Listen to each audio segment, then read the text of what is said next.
그럼 이제 지금부터 시작하겠습니다. 자, 제 이름은 황상규고 철학가 내 고민 좀 풀어줘의 저자 황상규입니다. 책은 뭐 서점에서 얼마나 구할 수 있으니까 책을 갖고 그래야 책을 갖고 와야 여러분들이 철학책을 접할 수 있는 기회가 생겨요. 왜냐하면 이 책에다가 인용기를 많이 넣어놨기 때문에 그 인용기를 자꾸 읽다 보면 철학적 수준이 나도 그 수준으로 올라가는 거예요. 문장을 자꾸 읽어봐야 돼. 이 철학자들의 문장을.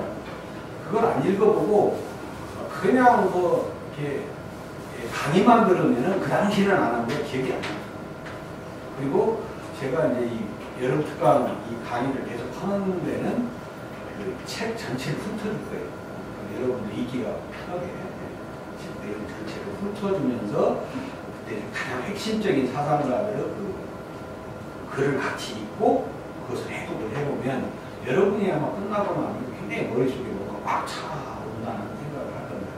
제가 철학을 좋아했던 것 중에 하나는 바로 이 철학책을 읽다 보면 머릿속에 뭐가 탁 들어온다는 생각. 다른 책하고 좀 틀리죠. 무게가 있고 힘도 들지만 철학책을 읽음으로 인해서 머릿속에 뭐가 꽉 차온다는 그런 느낌을 받는 책이 바로 철학책입니다.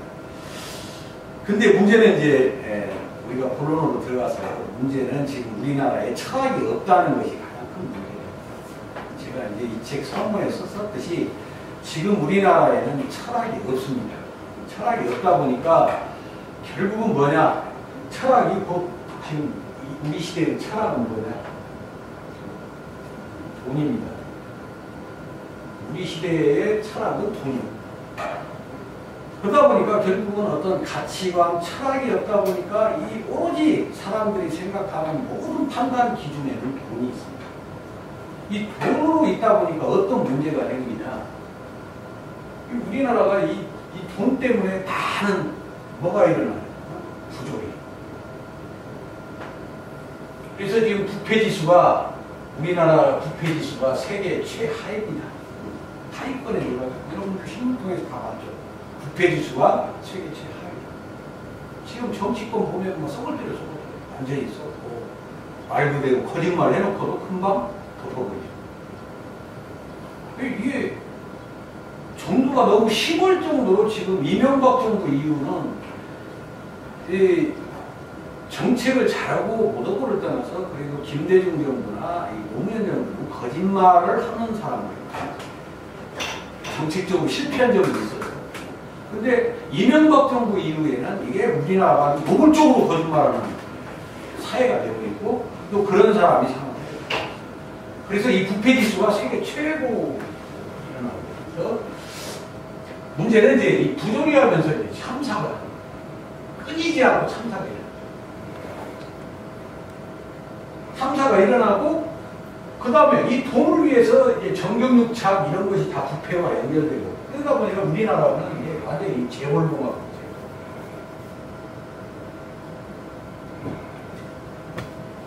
삼성, 현대차 우리나라 한 몇 대 그룹 매출이 뭐 반절이죠. 그리고 뭐 경제가 성장하고 있다 해도 우리나라 몇 개 대기업 얘기지 우리 서민들 얘기는 서민들은 지금 거꾸로 가고 있죠. 그래서 실질적으로 이 부조리, 부패 이런 모든 그 다음에 사람들이 살기가 힘드니까 천국 자살이 OECD 국가 중에서 최고죠. 또 노인 빈곤율 뿐만 아니라 노인들이 고독사가 또 그것도 세계죠. 또 반면에 나라가 성장하고 사회가 발전을 하면 출산이 많이 일어나는데 출산율은 또 최하위로 달리고 있죠. 그러니까 지금 우리 사회 전반에 퍼져 있는 이 모든 것들이 아주 최악의 상황. 쉽게 말하면 뒤에 책에 나오지만 우리 사회는 거의 절망적인 사회. 그 다음에 뭐 여러분들 다 알다시피 지금 빚이 얼마입니까? 빚이 갈수록 늘어나고 뭐 한 달에 10조씩 늘어난다. 우리나라 빚이 가계 빚이 한 달에 10조씩. 속도가 갈수록 빠르게. 근데 아파트 짓는 거 보면 내가 답이 안 나. 뭔 아파트들을 그렇게 짓는 거야? 다 그 빚이잖아요. 그래서 이런 안 좋은 것들이 많이 나타나는데 결국 그건 뭐냐? 철학이 없기 때문에. 간디가 한 말 중에 인용을 한 것 중에 나라에 철학이 없으면 결국 정치에 철학이 없으면 나라는 안 돼. 간디가 한 말이에요. 정치하는 사람들이 가치관이 없고 가치관이 없이 일이 돈에 끌려다닌다. 그러면 결국은 나라가 망할 수밖에 없는 거예요. 부패가 일어나고 결국 있는 사람만 살게 되는 그런 사회가 돼요. 지금 우리나라 빈곤율이 세계 선진 OECD 중에서 이 빈부격차가 8인데 그 속도가 가속도가 붙어갖고 점점 최상위로 올라가고 있어요. OECD 8위가 아니라 이제 지금 한 뭐 몇 년 지나면 OECD 중에서 빈부격차가 가장 심한 나라예요. 그것도 아마 1위로 올라서지 않나 이런 식으로 간다. 그래서 이런 모든 문제들이 결국 뭐냐? 우리나라에는 철학이 없고 돈이 철학이다 보니까 이런 모든 문제가 생기고 이런 문제가 생기다 보니까 사람들이 고민, 때로는 절망, 앞이 안 보이고 희망을 보고 살아라. 뭐 자기네 봐서 보면 희망 보라는 소리 많이 들어요. 절망 속에서도 희망을 봐. 그러나 그것도 토인비가 말했어요. 너무나 지나치게 절망적인 상태에서는 희망조차 보이지 않아요. 도전을 적당히 받아야 그것을 이겨낼 수 있고 웅변을 넣을 수가 있는 거지 지나치게 힘들면 지나치게 어려우면 그런 도전을 받아서 일어날 수 있는 사람입니다. 그래서 이 적당한 절망이 있어야 하는데 지금 적당한 절망이 아니라 많은 사람들한테는 앞이 보이지 않는 절망적인 상태에서 지금 우리가 살아가고 있다. 이렇게 진단을 제가 하고 있습니다.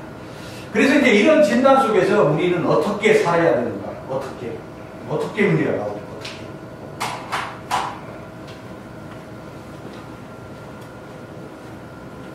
근데 문제는 이렇게 철학이 있어야 되는데 그동안 그러면 철학을 외면한 이유가 뭐냐? 이 문제가 생기죠. 철학이 외면받았죠. 근데 여기에는 철학이 외면받은 데는 저도 이제 이 책에서 반성을 합니다.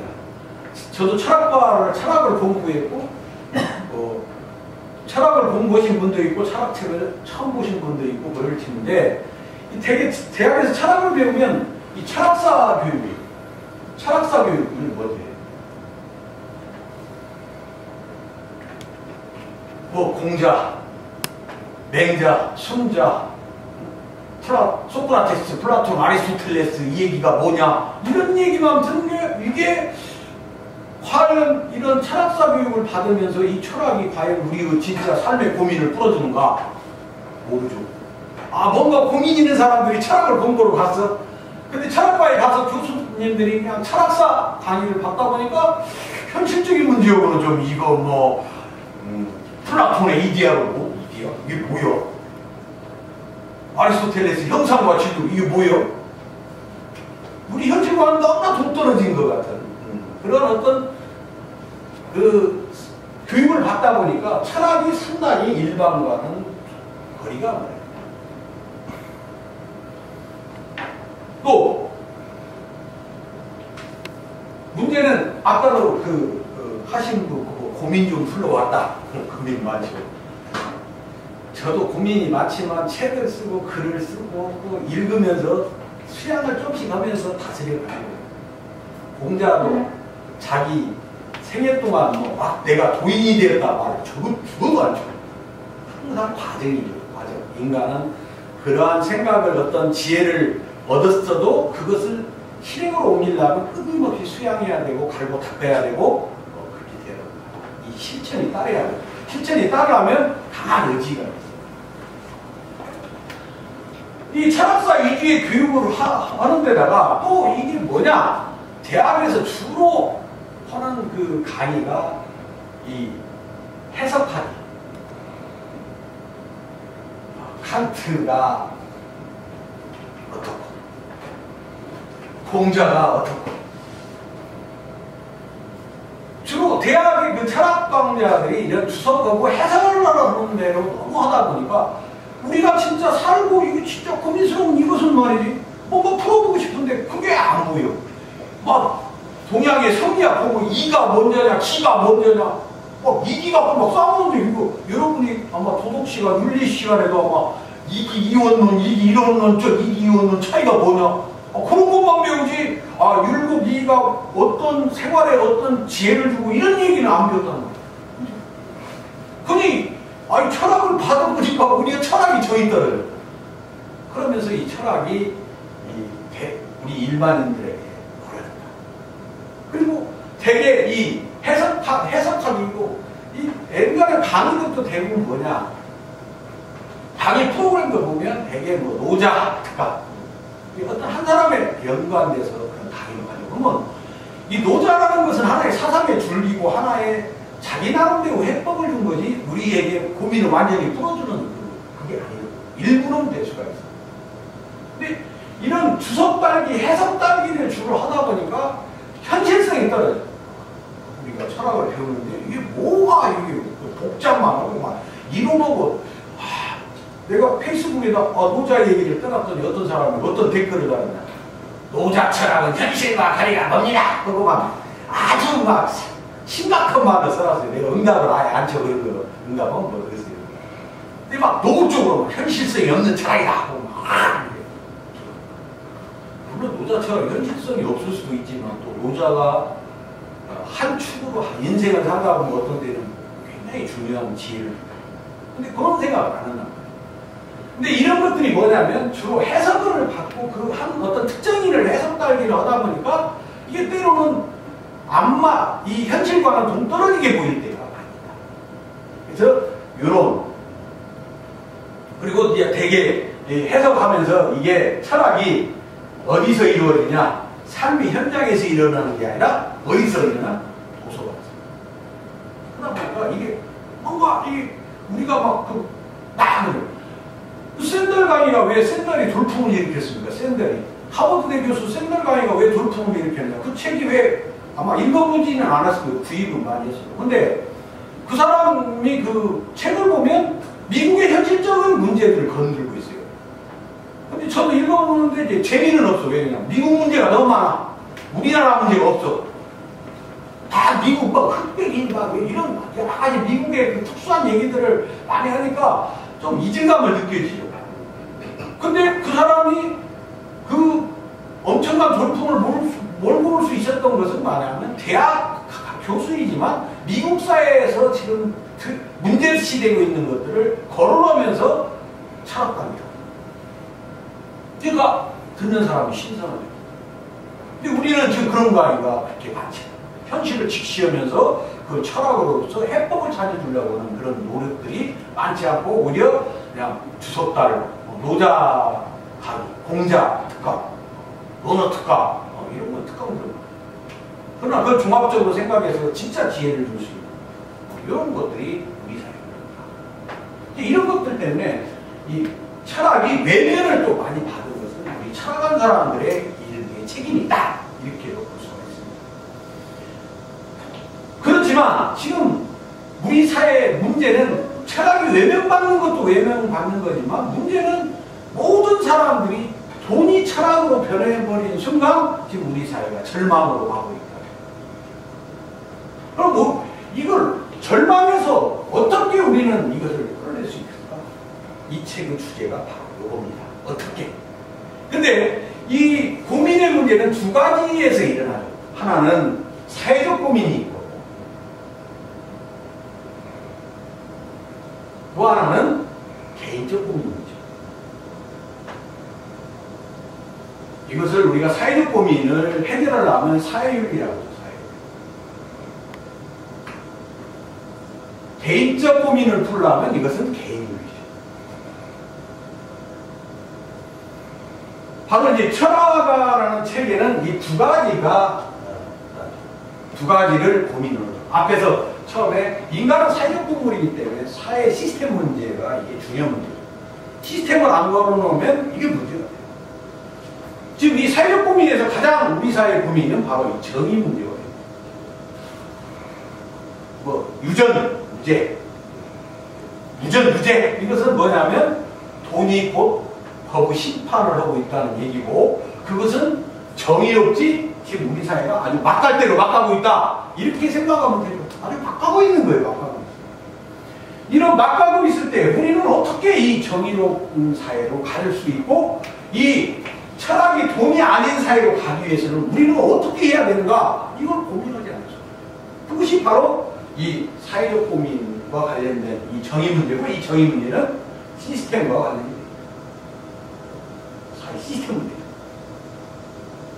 이건 이제 이 사회적 고민을 가장 이제 이 아리스토텔레스가 이제 정치학에서 특히 체계적으로 다루기 시작하면서 이게 되는 거죠. 그 다음에 개인윤리는 바로 이제 개인의 양심을 지킬 것이냐, 아니면 행복을 추구할 것이냐, 우리가 흔히 얘기죠. 양심을 지킬 것이냐, 행복을 지킬 것이냐, 이런 문제인데, 이것은 바로 개인적 고민. 나 개인의. 그래서 이 개인적 고민, 개인윤리 차원에서 양심을 지킬 것인가, 행복할 것인가. 근데 우리나라 사람들은 요새 전부 이게 양심이 이게 지금 있어요, 없어요, 이게? 여러분 생각에 양심이 있는 것 같아, 없는 것 같아? 전부 이 돈과 관련된 건 양심보다는 어느 쪽에 사람들이 전부 어느 쪽으로 치중해 있어요? 너무 이쪽으로 이제 우리 사람들. 이게 양심이 없었지, 사람들이. 양심이 없어. 자, 근데 이것이 엄밀하게 사회윤리와 개인윤리 이렇게 구분은 되지만, 이 문제는 결국 서로 연결될 수밖에 없는 거예요. 샌달 결론도 그거죠. 정의론에서 샌달 결론. 정의라는 문제는 결국 인간의 도덕성과 뗄 수가 없는 겁니다. 양심을 지켜야 할 것이냐, 행복을 바랄 것이냐를 놓고, 행복을 추구하다 보면 양심을 저버릴 때가 많죠. 그러면 정의로울 수가 없죠. 그러니까 이런 도덕성, 어떤 양심이나 행복이라는 이런 개인의 도덕성 문제도 결국은 정의와 연결돼서 풀 수밖에 없는 문제예요.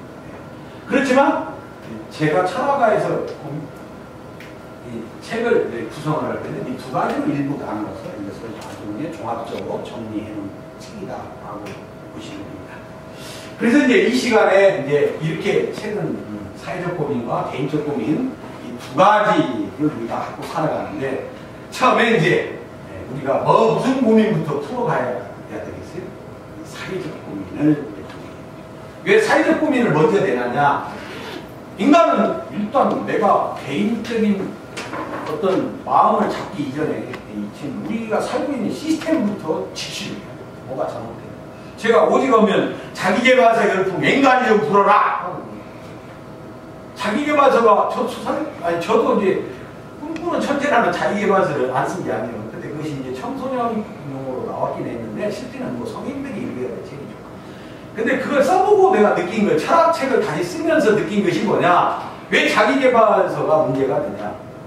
자기계발서는 이것과 연결이 어느 정도 될 수 있어요. 어느 정도 연관성도 있는 부분도 많이 있어요. 근데 자기계발서는 내가 열심히 노력하면 된다. 이거지. 무슨 문제를 고려를 안 해? 시스템 문제를 안 합니다. 그것은 뭐냐면 자본주의 논리에 빠져들어간다. 자본주의가 잘못된 것을 우리는 얘기하고 비판하고 문제를 고칠 수 있을 때 고쳐야 되는데, 그런 문제를 방치한 상황에서 내가 아무리 열심히 노력해도 정의롭지 못한 나라에서는 내가 성공할 수 있습니까? 응? 정의롭지 못한 사회에서 내가 아무리 열심히 죽으라고 열정을 갖고 긍정 마인드를 갖고 막 열심히 하더라도 성공할 수 있냐고? 없죠. 서울대, 인류대 나오고 뭐 하버드대를 나와도 삼성 재벌 총수 될 수 있습니까? 없잖아요. 그러니까 결국은 그 자기계발서라는 것이 물론 개인의 노력을 하고 열심히 노력하고 이런 건 참 좋은데, 문제는 자기계발서에는 사회적 차원의 시스템 문제를 거론하지 않기 때문에 우리에게 참다운 책을 준다고 말하기가 어렵다. 그래서 참조는 하되 철학적 성찰과 비판을 스스로 해봐야 된다.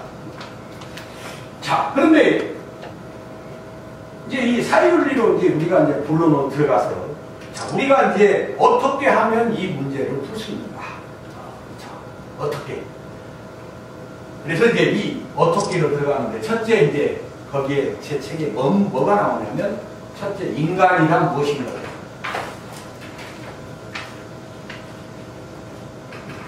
인간이란 무엇인가? 이 첫 장의 주제가 인간이란 무엇인가?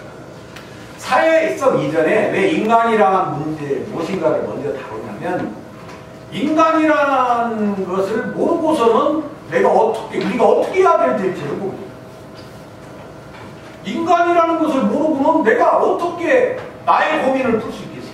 나도 하나의 인간이기 때문에 인간이 무엇인지는 정확히 알아야 그 다음 문제를 우리가 풀어갈 수가 있다. 자, 그 인간이란 무엇인가를 풀어가기 위해서 제가 그 동물농장 얘기를 끄집어내서 이 얘기를 좀 쉽게 하기 위해서 동물농장의 조지 오리슨 동물농장 얘기를 꺼내서 거기에 목서가 나오죠. 말인데 하여튼 죽으라고 이러다 충성맨이지, 충성하다가 결국 힘 떨어지니까 도살장에 보내서 죽는 모습이 이 목서의 동물농장이에요. 근데 동물농장에 나오는 이제 돼지들이 그냥 거기서는 다 동물농장에서는 그러죠.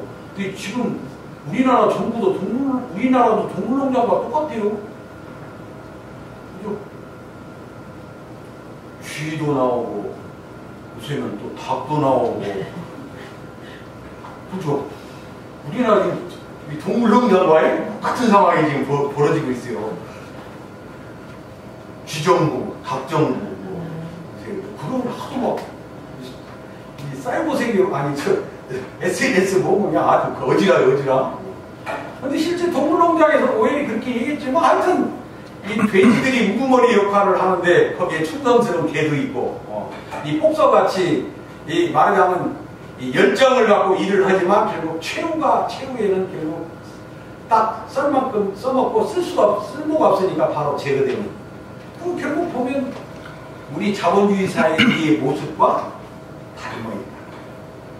이 폭서라는 그 말의 운명은 우리들의 운명과 큰 차이가 나요. 우리들도 봐봐요. 구조조조. 됩니까? 안 됩니까? 썰 만큼 썬다.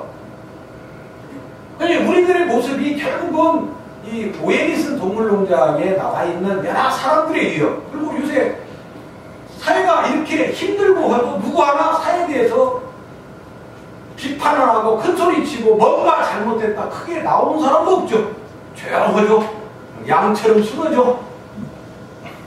뭔가 이게 진짜 뭔가 옛날 같으면 그래도 막 학생들이 데모도 오고 막 우리 대학 때는 아주 심각했죠. 나 대학원 때는 아주 이제 전두환 시절인데 그때는 막 아주 심각했고, 우리 때는 박정희 시절이라 그냥 살벌했죠. 대학에 모여만 있어도 총장이 쫓아내고 있어요. 총장이 할 일 없어갖고 학생들 모여서 앉아있는데 모이면 안 되라고 쫓아내고, 그런 시절, 박정희 대통령 시절. 자, 이런 모습에서 우리가 왜 우리가 이렇게 그런 모습들을 하고 살아가는, 처참한 모습을 하고 살아가는, 언제 잘릴지 모르는 운명으로 살아간다. 이런 문제를 우리가 풀기 위해서는 먼저 인간이 무엇인가를 알아봐야 되겠다.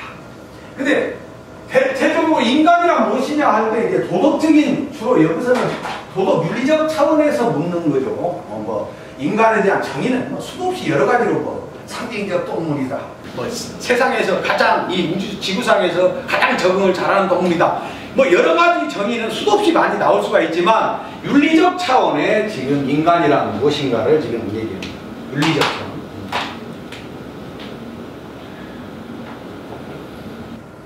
그런데 이 윤리적 차원에 보면 인간이란 두 가지로 나오죠. 성선설하고 소학설. 이렇게. 서양, 동양 똑같이 나옵니다. 맹자, 우물 속에 애기가 빠져 죽게 생겼으니까 도둑질하다가 얼른 가서 구웠는데, 대가를 바라고 한 게 아니라 대가가 없었죠. 그냥 그 애기가 측은해서. 그러니 본래적으로 인간은 선한 마음이 있다. 이게 앞서 그런 선한 마음이 보여 있다. 근데 이제 사회에 살다 보니까 자꾸 욕망이 생겨서 타락해간다 그런 식으로. 근데 순자는 인간은 원래부터 이기적이다. 네, 욕망을 갖고 태어난 존재이기 때문에 욕망은 이익을 추구할 수밖에 없죠. 그래서 이 순자는 그런 선한 마음보다도 인간의 근본은 행동의 기본 원칙은 그 욕망에 따라 움직이기 때문에 결국 이기적일 수밖에 없다. 그래서 서로 성선설이다, 성합설이다 이렇게 차치가 싸움을 해요. 근데 이걸 우리는 어떻게 정리를 해야 돼? 서양에서도 마찬가지로 홉스, 성합설, 루소, 하나님의 태어날 때는 서력에 태어났으나 뭐 이런 말을 하죠. 성경의 해석에 준해갖고 루소 같은 경우는 성선설을 주장해요. 근데 누가? 성경대로 하면 성악설 같다고요? 네,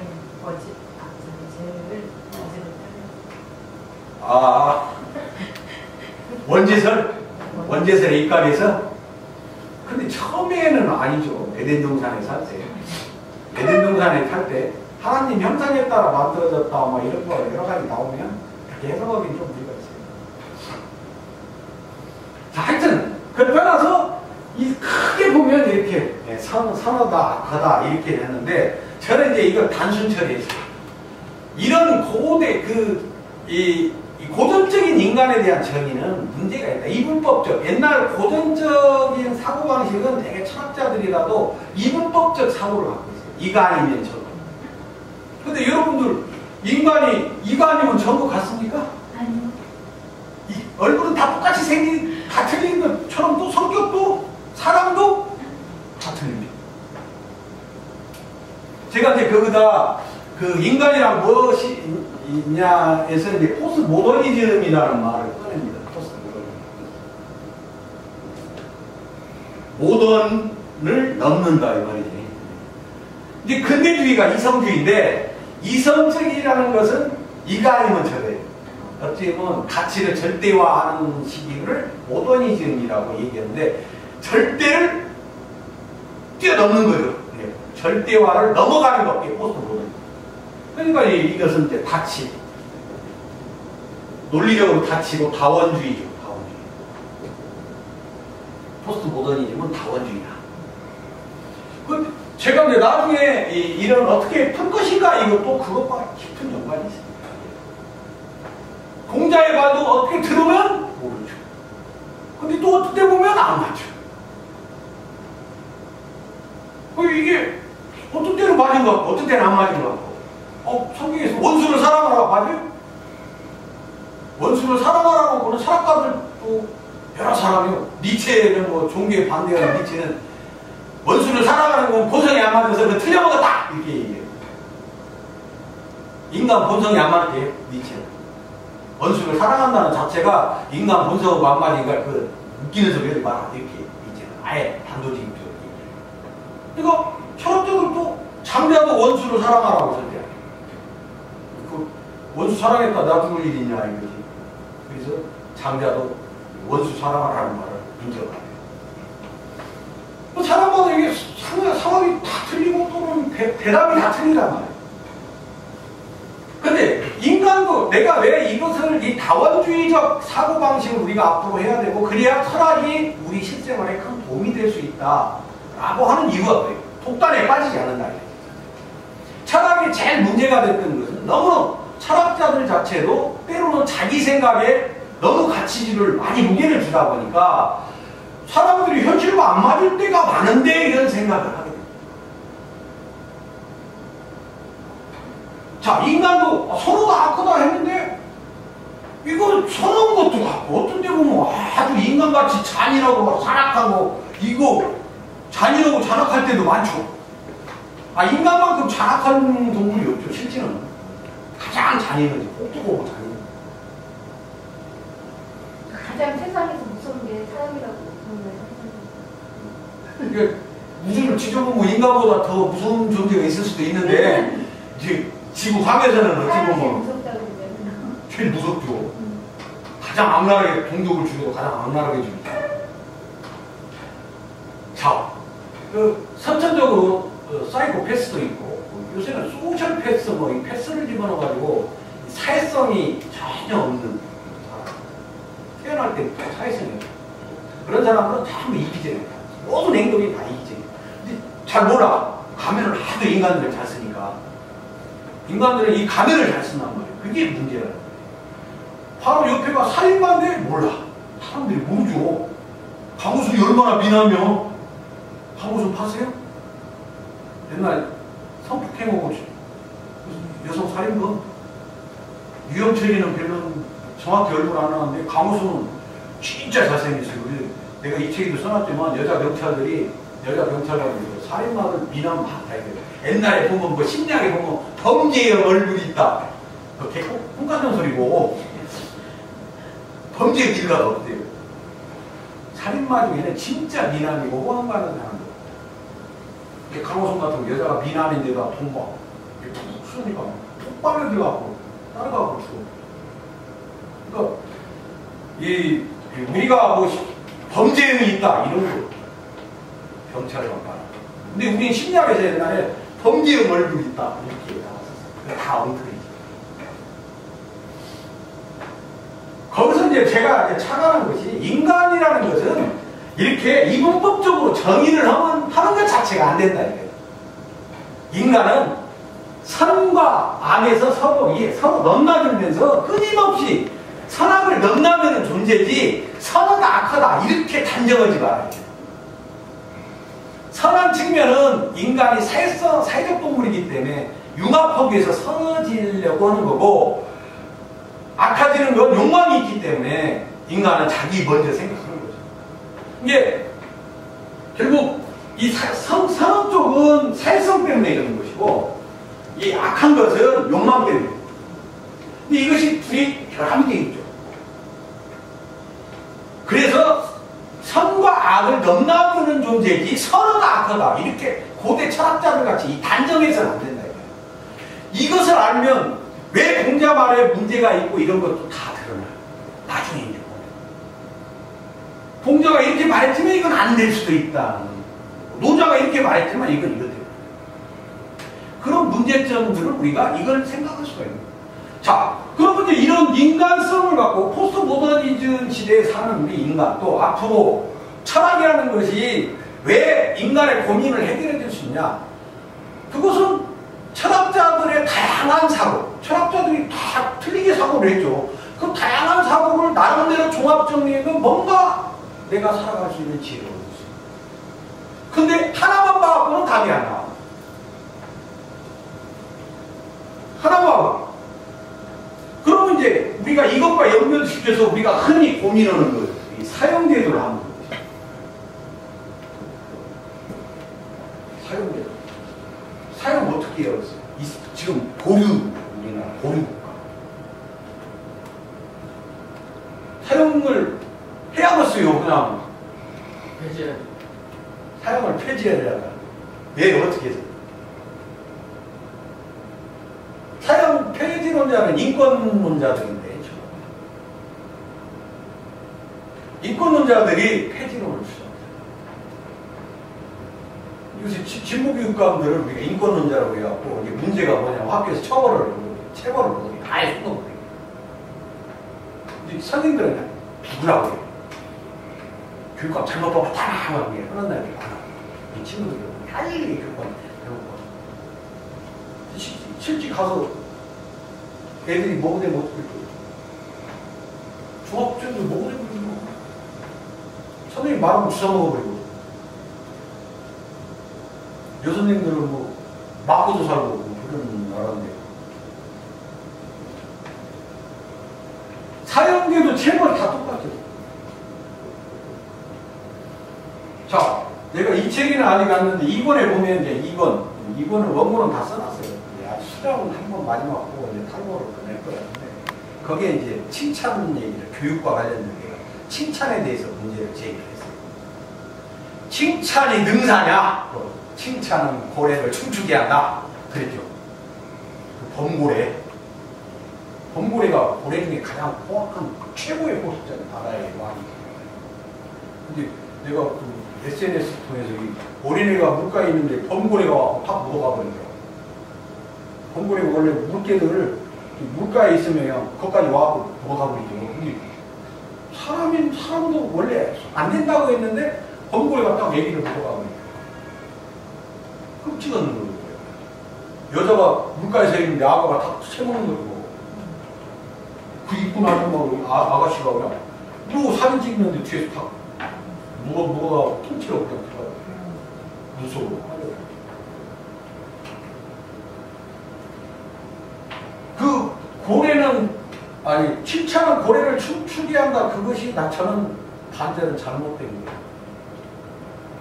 그 당시 범고래는 지금 인간한테 포로 되어 있죠. 그렇잖아요. 포로로 되어 있지. 포로잖아. 범고래는 잡혀 있잖아 인간한테. 그래서 먹이 주면서 훈련시키는 과정인데 거기서 칭찬을 하니까 범고래가 그랬다. 근데 제가 볼 때는 그 책 전제가 틀려먹었어요. 이미 범고래는 인간의 말 안 들으면 안 되게 되어 있어요. 그렇습니까? 안 그렇습니까? 범고래한테 바다에서 만나서 칭찬해요? 범고래한테 잡혀먹으려고? 바다에 그냥 자연스럽게 있는 놈을 칭찬해서 그렇게 춤추게 할 수 있어요? 못하죠. 그런 책들이 흔히 우리가 이 칭찬문화, 이 칭찬이 나쁜 건 아니에요. 내가 그 행복 못 따라하는 책에서 칭찬을 하려고 충고를 삼가라 그랬어. 칭찬은 하려고 노력하고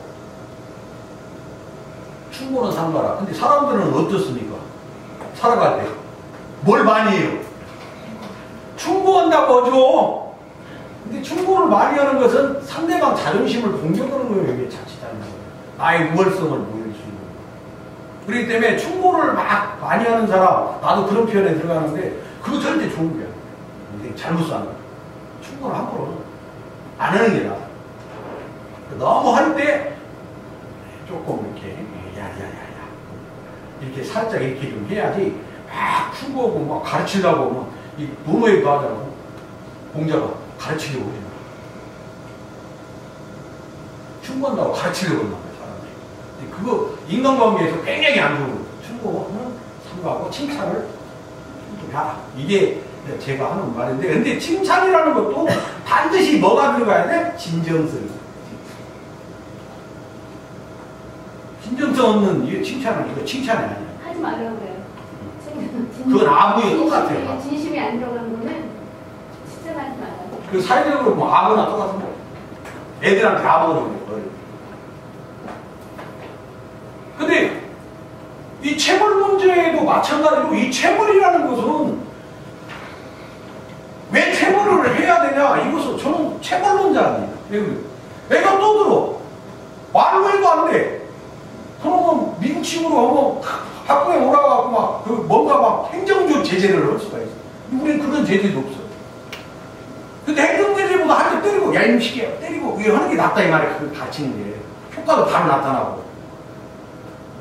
근데 체벌을 야만인으로만 생각해, 이 야만. 근데 인간성 자체가 어쩌? 왜 마키아벨리즘이 나왔습니까? 왜 마키아벨리즘? 왜 한 기자가 강한 채찍을 얘기해요? 순자를 성악설을 법으로 발전시킨 사람이 한비자 법가죠. 한비자가 강한 법을 냈어요. 진시황이 그 중국 통일을 할 때 이 법가를 등에 업고 강한 법으로 노는 사람들은 그냥 이건 국문도 없죠. 가차없이 쳐버려요. 뭐 공사할 때 제 날짜 안 오면 사형이죠. 이 진나라법은 아주 무시무시해요. 그러니까 사람들이 이 법에 의해서 꼼짝깜짝을 하고 그래서 이제 통일을 시켰으나 너무 그것이 폭정으로 발전하니까 이제 다시 많이 일어나죠. 근데 그렇지만 왜 우리는 저 같으면 체벌도 인간에 살아가는데 가장 중요한 한 방법 중에 하나다. 근데 우리 때는 군대 마주치고 그냥 억압발로 그냥 팍 차버리지. 그거 한 대 맞고 나면 일주일간 쫓겨거리거든요. 지금 그랬다가는 난리 나지. 근데 인간이 사는 게 아니고 특히 어떤 사람들은 10명 중에 한 명이 사이코패스가 심리학에서 지금 이렇게 진단이야. 10명 중에 한 명. 사이코패스라는 것은 이게 뭐 도덕성이 없는 사람. 이게 암내가 없어. 견디업이 없는 사람. 선천적으로 그렇게 타고난 사람은 이 너무 고통스러운 걸 전혀 오히려 즐겨. 니체주의가 그잖아요.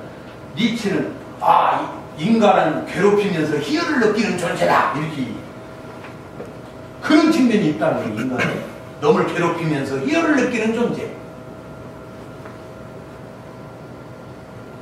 자, 인간에게는 그런 측면도 있다 이 말이에요. 그렇게 잔인한 면이 있어. 근데 그런 면을 없애려면 어떻게 돼요? 강한 채찍아니면 그렇습니까? 그걸 말로요? 그런 사람한테 말로 해서 고쳐집니까? 지금 중학교는 그냥 개판으로 말 그대로. 내가 한번 논술 때문에 논술 강의하면서 중학교 수업 한번 들어가봤는데 이거 수업을 떠들어싸서 조용히 하다가 그냥 일이야. 진도가 안 나가. 10분도 제대로 정규 수업에 10분도 제대로 할 수가 없어. 근데 오늘날 뭐예요? 인권론자들은 체벌을 하지 마라.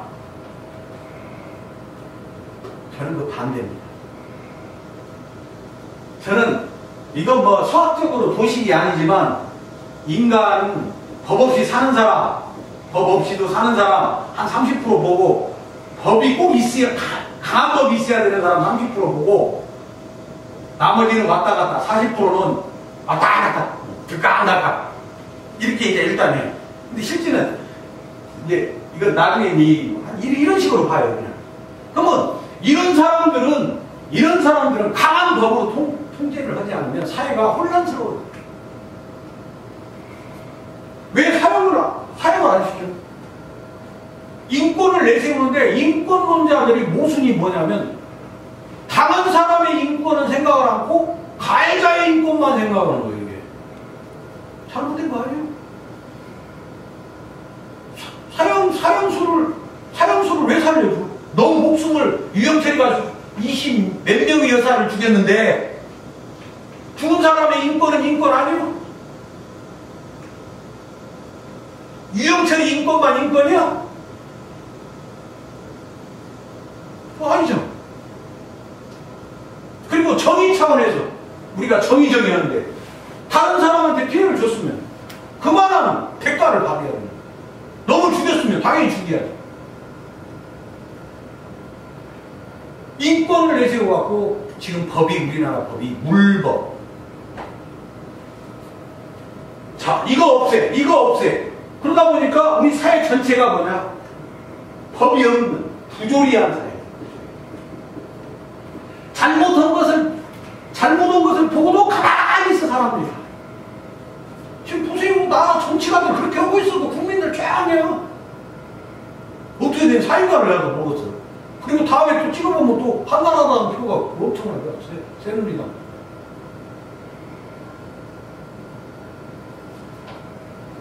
자, 사형제도 이 체벌 이런 문제들은 궁극적으로 인간이란 무엇인가와 관련된 거예요. 그러면 자본주의를 한번 봅시다. 자본주의. 이런 문제들이 결국은 인간을 알아야만 풀 수 있는 문제예요. 자본주의는 규제를 하지 않는다. 자유주의죠. 인권은 자유를 앞세웁니다. 자, 아담 스미스가 보이지 않는 손. 세상을 가만히 놔둬도 보이지 않는 손에 의해서 세상은 제대로 돌아가게 되어 있어. 이게 규제하지 마. 그거 아닙니까? 규제하지 마.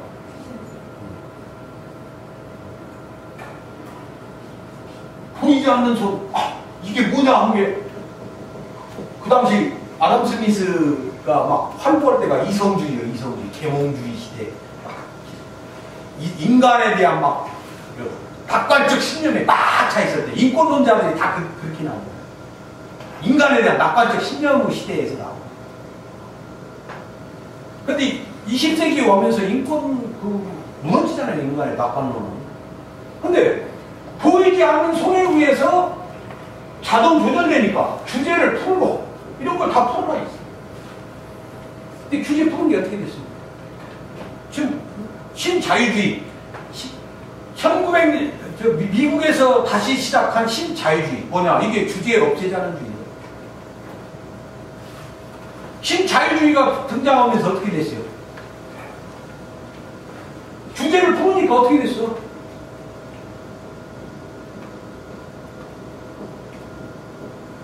빈부격차가 말없이 커지기 시작했죠. 네. 인간은 부자가 되면 될수록 더 탐욕스러워지는 특성이 있습니다. 돈을 더 받게. 그거 인간의 심리 중에 들어있어요. 그러니까 부자들이 베푸는 것은 굉장히 힘든 거예요. 나도 내가 부자 되면 돈 없으니까 못 도와주지, 돈만 있으면 도와주고 살 거 천만의 말씀. 부자 되면 행하려 180도 없습니다. 더 부자 되려고 10개 가진 사람이 하나 있는 사람 다 뺏으려고 해요. 우리나라 재벌이 다 부자예요.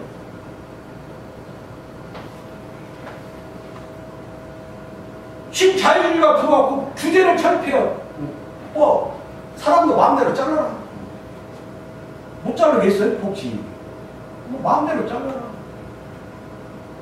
규제 풀으니까 중소기업, 저가업 좀 딱 노무현 정권이 없애버리니까 대기업이 뚜부장사까지 다 해요. 모든 음식점도 체인화해갖고 말해. 이 서민들이 도저히 해먹을 수 없게 돼 있어요. 모든 시스템 자체가. 돈 있는 자들이 다 대한민국의 상권을 다 장악해요. 대형 마트들이 그냥 전부 풍기박살을 내버려요. 그러다 보니까 규제를 풀으니까 결국은 어떻게 됐어?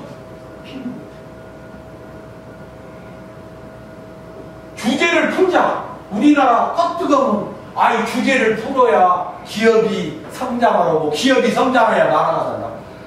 그 논리는 틀린 거예요. 기업이 살아야가 아니라 국민이 살아야지 기업이 산다고 국민이 사는 거예요.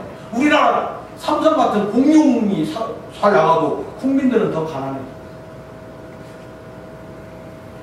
이것은 이 규제를 풀자는 것은 기업에서 주장하는 기업윤리지 국민의 윤리가 아니다. 근데 이런 논리에 우리는 인간에 대한 낙관적 신념에 근거해갖고 규제 풀고 통제하지 말고 자연스럽게 놓아두자. 안 되죠. 예, 인간에 대한 이런 특징을 모르면